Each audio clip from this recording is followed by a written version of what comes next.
사카르라는 사람이 있는데 야심차고 투기꾼이자 사업가였습니다. 이 사카르는 이익을 극대화하기 위해서 도덕, 윤리 같은 것은 무시했고 투자자들을 속이고 불법적인 수단도 마다하지 않는 인물이었습니다. 특별히 그는 중동 지역의 개발을 빌미로 대규모의 허황된 투자를 유치하면서 사람들이 쉽게 투자할 수 있도록 그렇게 유도를 했습니다. 금융사기죠. 하지만 결국 거품이 터지게 되고 투자자들은 큰 손실을 보았고 이 사카르 역시 몰락하게 됩니다. 에밀 졸라가 쓴 돈이라는 소설에 나오는 주인공 인물입니다. 가상의 인물이죠. 저자인 에밀 졸라는 이 주인공 사카르의 행동을 통해서 돈에 대한 집착이 인간의 도덕성과 인간의 관계를 얼마나 파괴하는지를 보여주고 있습니다. 그는 성공을 위해서 다른 사람들을 철저하게 이용하고 수단과 방법을 가리지 않았고 결국 주변 사람들을 고통에 빠뜨립니다. 에밀 졸라는 이러한 사카르의 모습을 통해서 인간의 탐심이 얼마나 사람을 타락시키는지를 경고하고 있습니다. 탐심이라는 것은 과도한 욕심이요 지나친 소유욕을 의미합니다. 소설의 주인공인 사카라와 같이 탐심에 빠진 사람을 일컬어서 성경은 부하려 하는 자라 그렇게 표현하고 있습니다. 단순히 열심히 돈을 버는 사람이 아니라 탐심에 빠져 있는 사람이 바로 부하려 하는 자입니다. 이런 사람에 대해서 성경은 경고하기를 파멸과 멸망에 빠지게 하는 것이라고 했습니다. 그리고 돈을 탐내는 자들, 즉 탐심에 빠진 사람은 미혹을 받아 믿음에서 떠나게 된다고 했습니다. 그리고 마침내 근심이라는 칼이 그를 찌르게 될 것이라고 했습니다. 성경은 말씀하기를 하나님의 사람은 이러한 돈에 대한 탐심에서 피하라 그랬습니다. 그럼 어떻게 하면 사람이 탐심에서 피할 수 있을까요? 리처드 포스터는 물질적 소유에 대한 집착이 사람을 불안하게 만들고 불안정하게 만들고 만족하지 못하게 만들어서 결국에는 신앙적으로 영적 성장을 하지 못하도록 방해한다 그랬습니다. 오직 탐심을 버릴 때만이 진정한 영적인 자유와 평안을 찾을 수 있다고 이야기했습니다. 그리고 그는 탐심을 버리는 방법으로서 하나님을 신뢰하고 하나님이 주신 것에 감사하는 마음을 갖는 것이라 했습니다. 하나님에 대한 감사가 물질의 탐심을 물리치는 비결입니다. 오늘 본문 말씀은 감사가 사라졌을 때에 우리의 인생이 얼마나 고달파지는가에 대해서 기록하고 있습니다. 바벨론에서 70년 동안 식민지 생활 백성으로서 살던 유다 백성의 현실에 대해서 한마디로 성경은 에스겔 37장에서 이렇게 요약합니다. 그들이 이르기를 우리의 뼈들이 말랐고 우리의 소망이 없어졌으니 우리는 다 멸절되었다 하느니라. 그리고 시편 137편에 보면은 이렇게 살아가는 유다 백성들이 어떤 행동을 하느냐? 우리가 바벨론의 여러 강변 거기에 앉아서 시온을 기억하며 울었다 그랬습니다. 울고 또 울었습니다. 그런데 마침내 하나님의 은혜의 역사로 비참한 바벨론 70년의 삶을 끝내고 드디어 고국으로 돌아왔습니다. 그 기쁨은 해방의 기쁨을 경험한 우리 민족, 우리 백성들은 아실 것입니다. 하나님께서 그런 은혜를 베풀어 주신 이유는 하나님을 제대로 믿는 백성으로 살도록 하기 위해서입니다. 이렇게 하도록 하기 위해 고국에 돌아가면 가장 먼저 무너진 성전을 다시 세우라고 말씀하셨습니다. 에스라서 1장 2절과 3절의 말씀에 보시면 이렇게 말씀합니다. 바사왕 골에서는 말하노니 하늘의 하나님 여호와께서 세상 모든 나라를 내게 주셨고 나에게 명령하사 유다 예루살렘의 성전을 건축하라 하셨나니 이스라엘의 하나님은 참신이시라. 너희 중에 그의 백성된 자는 다 유다 예루살렘으로 올라가서 이스라엘의 하나님 여호와의 성전을 건축하라. 그런 예루살렘에 계신 하나님이시라. 70년 만에 고국으로 돌아온 유다 백성들은 예루살렘으로 돌아온 그것이 마치 꿈만 같았습니다. 그래서 돌아오자마자 감사한 마음으로 그 하나님의 말씀을 기억하고서 예루살렘 성전을 건축하기를 시작을 했습니다. 성전을 건축하고자 하는 이들의 믿음과 열정은 그 누구도 막을 수 없을 것 같았습니다. 하지만 이들의 열심은 오래 가지를 못하고 성전 건축은 중단되었고 중단된 채로 15, 16년의 세월이 흘렀습니다. 왜 이렇게 되었을까요? 여러 외부적인 요소가 있습니다. 예컨대 사마리아 인의 방해도 있었고 내부의 압력과 정체적인 갈등도 있었습니다. 그러나 무엇보다도 가장 근본적인 원인 중에 하나는 감사가 사라졌기 때문입니다. 처음 바벨론에서 예루살렘으로 돌아온 유다 백성은 꿈꾸는 것 같은 마음으로 이렇게 노래를 합니다. 이게 정말 생시냐? 이게 꿈이냐? 그러면서 이렇게 말합니다. 시편 126편에 보면 여호와께서 시온의 포로를 돌려보내실 때에 우리는 꿈꾸는 것 같았도다. 그때에 우리 입에서 웃음이 가득하고 우리 혀에는 찬양이 찼었도다. 여호와께서 우리를 위하여 큰 일을 행하셨으니 우리는 기쁘도다. 울음이 변하여 웃음이 되고 슬픔이 변하여 기쁨이 되었고 원망이 변하여 감사의 찬양이 되어 그들은 기뻐했습니다. 그러나 그 후 외부의 방해와 압력으로 성전 건축이 점점 어려워지자 유다 백성은 낙심하며 어느새 감사가 사라지기 시작했습니다. 그리고 감사가 사라진 그 마음에 도둑처럼 가만히 들어온 것이 있는데 그게 바로 탐심입니다. 70년 동안 바벨론에서 힘들게 살았으니 이제 예루살렘으로 돌아온 마당에 많은 물질을 모으고 한번 잘 살아보자 라는 그런 마음, 그런 기대가 생긴 겁니다. 탐심은 사람으로 하여금 두 가지에 집중하게 만드는데 그 하나는 돈이고 또 다른 하나는 자기, 자아입니다. 탐심에 빠진 유다 백성이 이 두 가지에 집중하기 시작했습니다. 그래서 재물을 모으려고 열심히 일했습니다. 정말 열심히 일했습니다. 그리고 모은 돈으로 자기 집을 보다 더 좋게 꾸미고 그리고 더 좋게 지으며 그렇게 하는데 사용을 했습니다. 이 모습을 보신 하나님께서 이렇게 책망을 하십니다. 학계 1장 4절에 보면 이 성전이 황폐하였거늘 너희가 이때에 판벽한 집 화려하고 좋은 집에 거주하는 것이 옳으냐. 1장 9절의 하반절에서도 하나님은 내 집은 황폐하였으되 너희는 각각 자기의 집을 짓기 위하여 빨랐음이니라고 책망하셨습니다. 그리고 오늘 본문에서는 탐심에 빠진 유다 백성을 일컬어 부정하다고 말씀하셨습니다. 이 부정하다라는 말씀을 하시기 위해서 본문에 보시면 하나님은 유다 백성에게 두 가지 질문을 하십니다. 첫 번째 질문은 12절입니다. 보시겠습니다. 사람이 옷자락에 거룩한 고기를 쌓는데 그 옷자락이 만일 떡에나 국에나 포도주에나 기름에나 다른 음식물에 닿았으면 그것이 성물이 되겠느냐 하라. 학계가 물음에 제사장들이 대답하여 이르되 아니니라 하는지라. 거룩한 고기를 싼 그 옷자락에 어떤 것이 접촉하면 그것이 거룩한 고기처럼 거룩해지는가라는 질문입니다. 이 유다의 제사장들은 그 답을 너무나 잘 압니다. 대답은 아니다입니다. 레위기서 6장 27절 말씀에 의하면 속죄제로 드려진 거룩한 고기, 즉 제사로 드려진 거룩한 고기는 그것을 접촉하는 사람마다 다 거룩해집니다. 그러나 거룩한 그 고기를 싼 옷자락과 접촉한다고 해서 거룩해지는 것은 아닙니다. 이 말씀은 거룩함이라는 것은 전이 되는 것이 아니다라는 말씀이에요.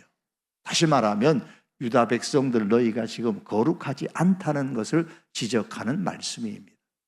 두 번째 질문은 13절입니다. 학개가 이르되 시체를 만져서 부정하여진 자가 만일 그것들 가운데 하나를 만지면 그것이 부정하겠느냐 질문을 합니다. 그러니 세상들이 대답합니다. 부정하리라 하더라.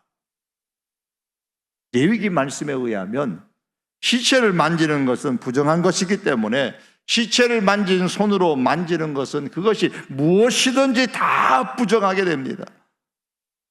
13절 말씀처럼 12절에 나오는 그런 모든 것을 무엇을 만지든 간에 다 부정합니다. 국을 만지든 포도주를 만지든 기름을 만지든 다른 음식물을 만지든 모든 것이 부정한 거예요. 다시 말하면 거룩이라는 것은 전이가 되는 것이 아니지만 부정은 전이가 된다는 겁니다.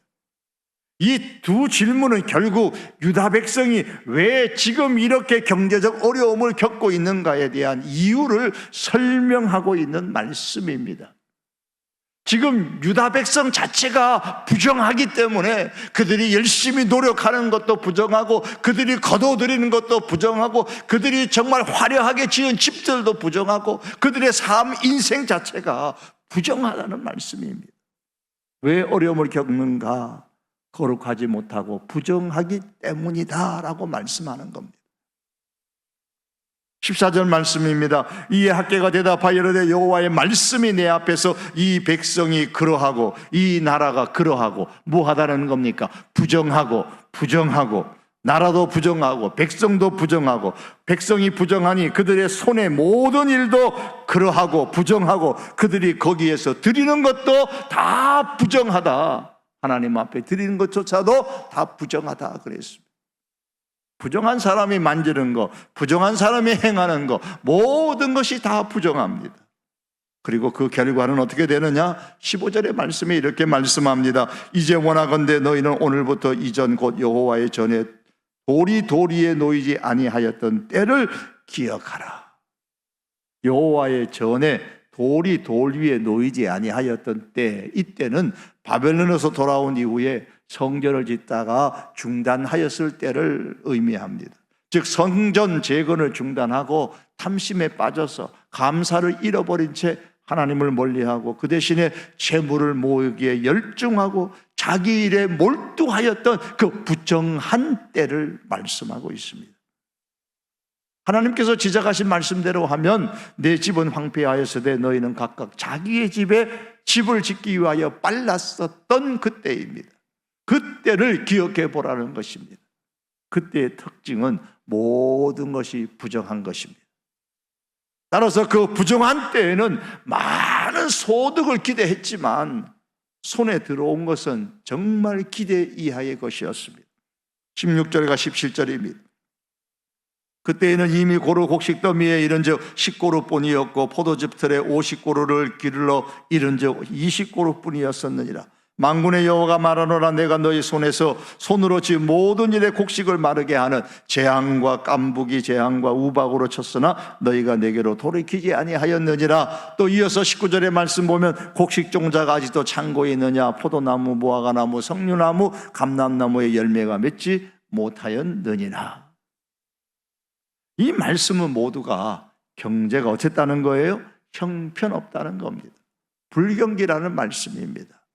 열심히 일해서 많은 소득을 얻기를 기대했는데 기대했던 것보다 절반 이하로 거둬들였다는 거예요. 절반도 거둬들이지를 못했습니다.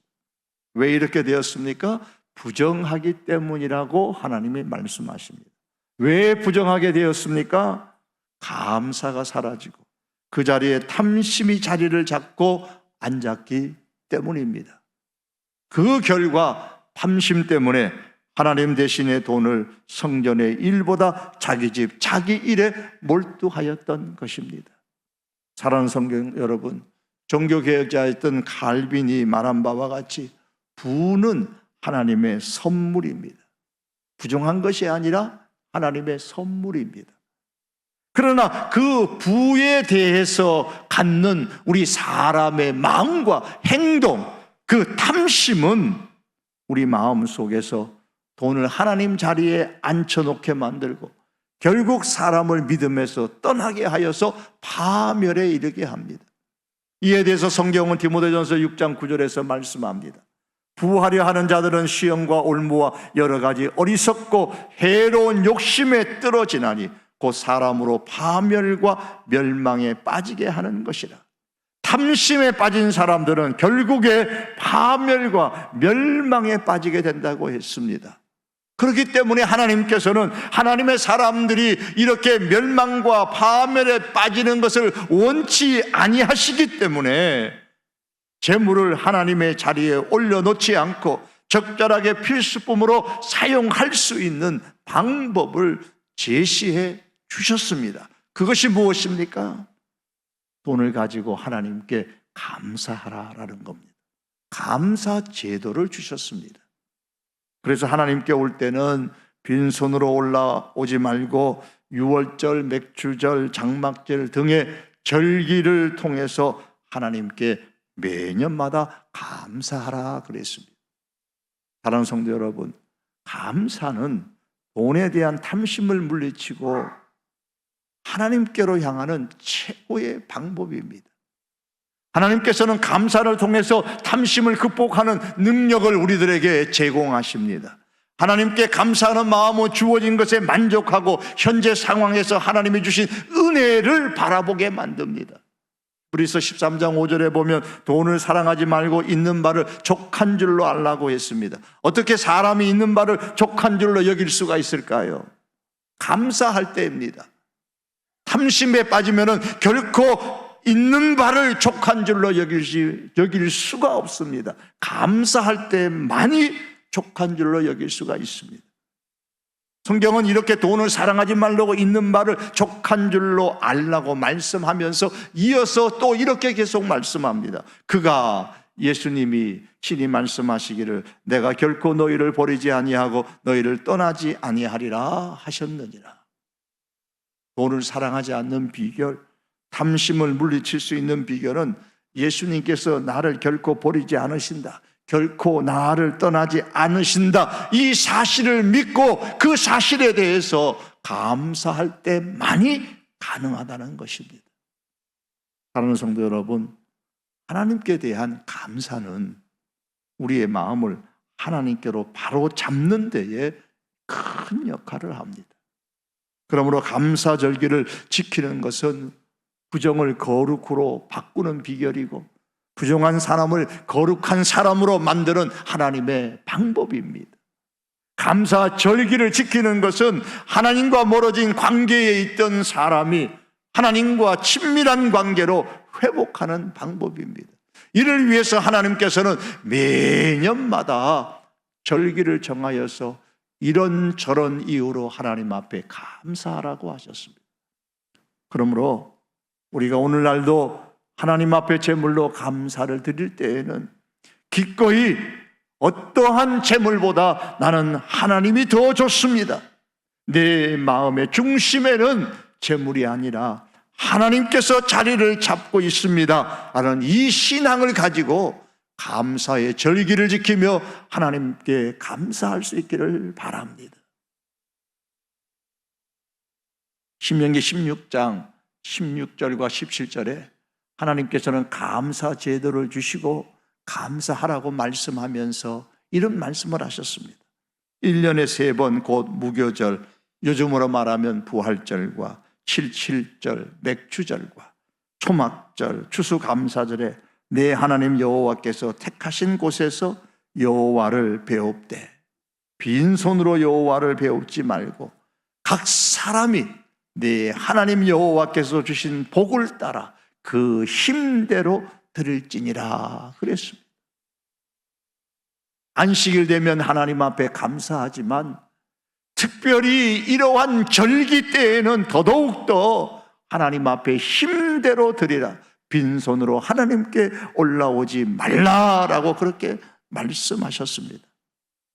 제가 힘대로 드릴지니라 이 말씀을 묵상하면서 하나님 앞에 얼마를 드리면은 절기 때에 하나님 앞에 힘대로 드리는 것일까 생각을 해봅니다. 그것은 아마 여러분 나름대로 신앙에 따라 다 다를 것입니다. 한 월수입이 100만 원 이하이면은 먹고 살기도 어렵잖아요. 뭘 하나님 앞에 드릴 수가 있겠어요? 빈손으로 오십시오 말하고 싶은데 하나님께서 빈손으로 오지 말라 그렇게 말씀하셨으니 거기하의 분들은 여러분이 할 수 있는 최소한도의 것을 가지고 하나님 앞에 감사의 예물을 드리십시오. 그것이 1,000원이든 그것이 2,000원이든 하나님 앞에 감사의 예물을 드려야 합니다. 그보다 조금 더 많으면은 1, 2만 원 정도로 하나님 앞에 감사의 예물을 드리면 어떨까 하도 생각해 보았습니다. 그러나 1년을 계산해서 우리 가정의 수입이 내 11조를 은행에 빌려도 갚을 수 있는 그런 능력이 있는 정도라면 우리는 11조뿐만이 아니라 절기 때에도 한 번 더 11조만큼 절기 감사헌금을 드리는 것이 힘대로 하나님 앞에 드리는 것이 아닐까 생각해 봅니다. 그리고 내 수입이 남다르게 많다고 생각하시는 분은 남만큼 드리면 안 됩니다. 하나님께서 특별히 나에게 돈을 벌 수 있는 은혜와 은사를 주신 줄 알고 11조 이상의 절기 감사 헌금을 드리십시오. 왜냐하면 하나님은 특별히 많이 받았으니 특별히 많이 드리는 것은 하나님의 원리예요. 하나님은 많이 주신 자에게는 많은 것을 찾으십니다. 금액은 제가 정한 거예요. 성경에 안 나옵니다. 그러니까 실천하시든지 마시든지 그것은 여러분의 자유입니다. 하지만 내 하나님 여호와께로 나올 때에 빈손으로 하지 말고 하나님께서 주신 복에 따라서 그 힘대로 드릴지니라 이 말씀을 우리가 꼭 기억해야 됩니다. 랜디 알콘이라는 사람이 재정과 영적 성장이라는 책을 썼는데 그 책에서 그가 이런 이야기를 합니다. 돈은 우리의 마음을 비추는 거울이다 그랬어요. 우리가 우리의 마음을 볼 수 없듯이 우리의 믿음도 우리 마음에 담겨있는 그 믿음의 정도를 볼 수 없는데 뭘 보면 아느냐? 돈을 사용하는 것을 보면 안다 그랬어요. 그런 의미에서 돈은 우리의 마음을 비추는 거울이다라는 말을 했습니다. 그는 이렇게 말합니다. 돈은 단순한 거래의 수단이 아니라 우리의 우선순위와 가치관을 보여주는 도구라 그랬어요. 내가 삶을 살면서 어디에 우선순위를 두고 무엇을 가치 있게 여기는가를 돈을 사용하는 것을 보면 안다 그랬습니다. 우리가 돈을 어떻게 사용하고 관리하는지에 따라서 하나님에 대한 신앙과 헌신의 정도가 드러난다는 말입니다. 하나님과 재물을 겸하여 섬길 수 없다는 예수님의 그 말씀 역시도 우리의 마음의 우선순위가 어디에 있는지 우리의 가치관이 무엇인지에 관하여서 주님께서 지적하시는 말씀입니다. 또한 그는 이런 말을 합니다. 물질적인 욕심, 탐심에 매이지 않는 것이 진정한 자유다 그랬습니다. 많은 사람들은 돈을 통해서 경제적인 자유를 얻기를 원합니다. 하지만 오히려 물질에 더 얽매이게 되는 것이 보통사입니다. 그러나 돈에 얽매이지 않고 하나님을 신뢰하며 물질을 사용하는 그것이 곧 영적 자유를 얻는 길입니다. 무디 신학교의 학장이었던 조지 스위팅이라는 사람이 이런 말을 했습니다. 우리가 인생의 끝을 맞이하게 되었을 때, 저와 여러분들이 다 우리 하나님 앞에 서게 되었을 때에 우리에게 하나님께로부터 주어지는 질문은 살아생전에 얼마를 많이 벌었느냐가 아니라 평생에 얼마나 많은 것을 들었느냐가 될 것이다 그랬습니다. 우리가 하나님 앞에 가서 하나님, 내가 이 땅에 살아갈 때 이만큼 벌었습니다, 그걸 말하시겠습니까? 아니면 하나님, 내가 평생에 많은 것을 주님을 위해서 드렸습니다, 그렇게 말씀하시겠습니까?